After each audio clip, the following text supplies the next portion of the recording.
Peggy 18.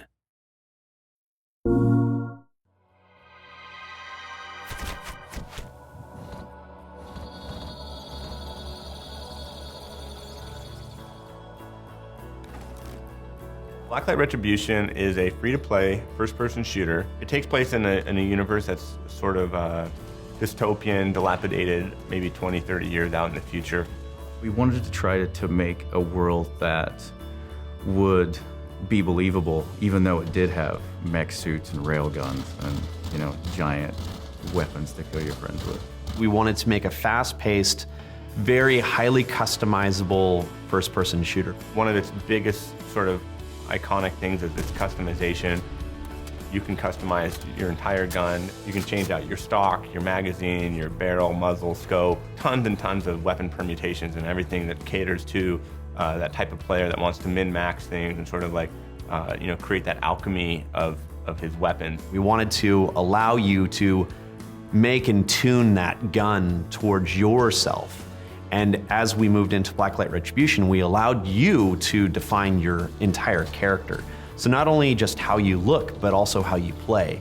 What we wanted to do when we first started talking about Retribution was allow a medic class not just to have an assault rifle. If you are a medic, you can have a heavy machine gun, or you could be a sniper, you can be an X or Y or Z. We want the player to define their play experience and their play style, not us. In the digital free-to-play world, there's a lot of interaction with the community. We're constantly updating it and we're constantly patching it. You put out a mainstream title and it comes out, there's a DLC for X years, and then the second one that comes out, nobody usually keeps on playing. With a free-to-play, it's the same game and it just evolves. It's all about the players. It's all about the fans getting in, exploring, or finding it for the first time and playing. We want to allow people to explore, find it. And so new players can come in, or they can try it a year before, and as they come back in, they play it again. It's completely different. It's constantly changing. And it's really up to us, and it's really up to the developer to want to change and to want to kind of have that ebb and flow of development.